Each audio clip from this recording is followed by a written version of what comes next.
सभी विद्यार्थियों को जय हिंद जय भारत।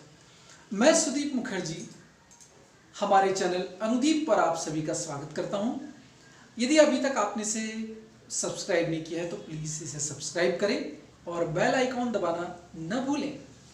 आइए आज हम देखने जा रहे हैं एनसीईआरटी की पुस्तक के प्रश्नावली 2.3 के प्रश्न क्रमांक 4, जिसमें यदि एक बहुपद x की घात 3 ऋण 3x की घात 2 धन x धन 2 को gx से भाग दिया जाए और भागफल और शेषफल में x - 2 और -2x + 4 के रूप में प्राप्त हो तो हमें इस भाजक का मान ज्ञात करना है, अर्थात gx का मान ज्ञात करना है।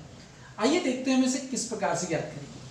हम सबसे पहले लिखेंगे दिया है भाज्य p of x बराबर x की घात 3 ऋण 3x की घात 2 धन x धन 2 g of x अर्थात भागफल के रूप में x - 2 शेषफल rx बराबर ऋण x 2 धन 2x धन 4 और भाजक g of x हमें ज्ञात करना है। हम पूर्व ज्ञान से हम जानते हैं, यहां पर लिख रहा हूं मैं, हम जानते हैं कि भाज्य बराबर भागफल गुणित भाजक धन शेषफल होता है। ये हम पूर्व ज्ञान से जानते हैं। भाज्य को हम p of x के रूप में वैसा का वैसे लिखेंगे, x की घात 3 ऋण 3x की घात 2 धन x धन 2 बराबर के नीचे बराबर का चिन्ह, भागफल अर्थात x - 2 गुणा भाजक अर्थात g of x धन शेषफल अर्थात ऋण 2x धन 4।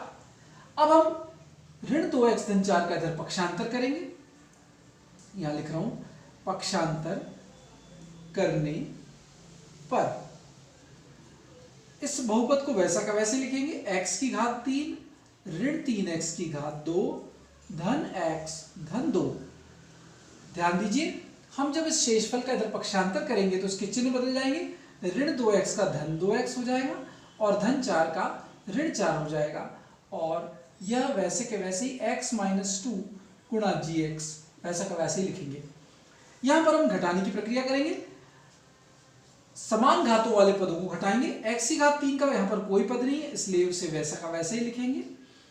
ऋण 3x की घात 2 का भी कोई पद नहीं है, इसलिए उसे भी वैसा का वैसे ही लिखेंगे। परंतु x धन 2x आपस में इनके गुणांक जुड़ जाएंगे, ये हो जाएगा 3x। ऋण 4 में से धन 2 को घटाने पर बड़ी संख्या का चिन्ह अर्थात ऋण 4 का लगेगा, बचेगा ऋण 2, और ये वैसा का वैसा ही x - 2 गुणा gx वैसा का वैसा ही रहेगा। अब हमें gx का मान ज्ञात करना है, तो x - 2 का भी हम इधर पक्षांतर करेंगे। चूंकि ये यहां पर इसका गुणा हो रहा है, इधर जाकर ये भाग में चला जाएगा, इसे मैं लिख दे रहा हूं x की घात 3 ऋण 3x धन 3x ऋण 2 बटे x ऋण 2। अब हमें gx का मान ज्ञात करना है, तो x की घात 3 ऋण 3x धन 3x ऋण 2 में हमें x ऋण 2 का भाग देना होगा। हम जानते हैं कि भाग देने की प्रक्रिया हम विभाजन एल्गोरिथम से करते हैं, जिसके माध्यम से हम gx को ज्ञात करेंगे। मैं यहां पर लिखे दे रहा हूं कि अब हम भाग प्रक्रिया विभाजन एल्गोरिथम से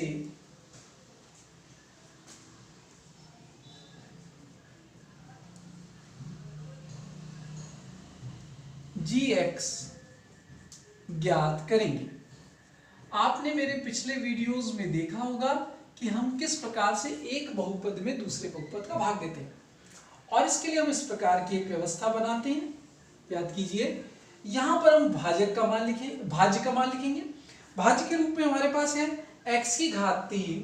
ध्यान दीजिए, अब हमारा नया भाज्य है ऋण 3x धन 3x ऋण 2, और भाज्य के रूप में हमारे पास ये आ गया है x की घात 3 ऋण 3x धन 3x ऋण 2, और भाजक के रूप में x ऋण 2 है।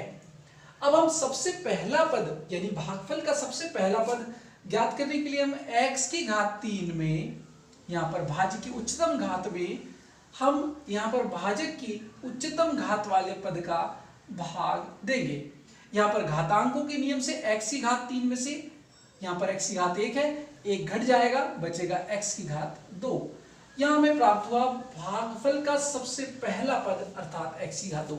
x की घात 2 में हम इस भाजक के प्रत्येक पद का गुणा करेंगे, हमें प्राप्त होगा x की घात 3, इसमें इसका गुणा करेंगे तो प्राप्त होगा ऋण 2x की घात 2।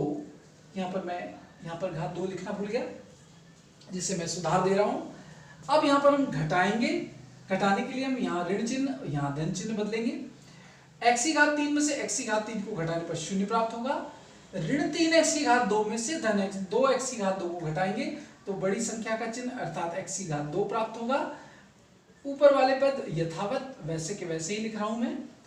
अब इस शेषफल में x की घात 2 उच्चतम गुणांक में से हम पुनः भागफल के दूसरे पद को प्राप्त करने के लिए इसमें भाजक की उच्चतम घात वाले पद का भाग देंगे, हमें पुनः घातांक के नियम से ऋण x प्राप्त होगा।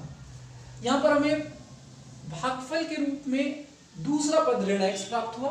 ऋण x का हम इस भाजक के प्रत्येक पद में गुणा करेंगे, ऋण x का जब इसमें गुणा करेंगे तो हमें प्राप्त होगा ऋण x की घात 2, ऋण x का ऋण 2 में गुणा करेंगे तो हमें प्राप्त होगा धन 2x।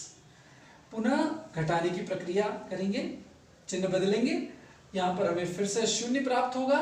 धन 3x में से 2x घटाएंगे तो हमें x प्राप्त होगा और ऋण 2 यथावत अपनी जगह वैसा का वैसा ही होगा। आइए अब देखते हैं भागफल के तीसरे और अंतिम पद को प्राप्त करने के लिए हम यहाँ पर शेषफल के उच्चतम घात वाले पद में भाजक की उच्चतम घात वाले पद का भाग देंगे, हमें प्राप्त होगा 1। x में x का भाग देने पर 1 प्राप्त होगा।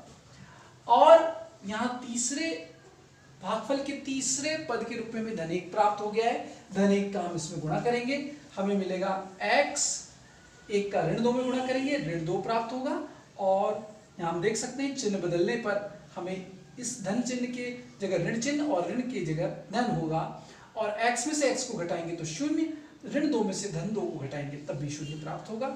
इस प्रकार यहाँ पर हमारी भाग प्रक्रिया विराम लेती है और हमें प्राप्त हो जाता है gx का मान अर्थात हमारा भाजक।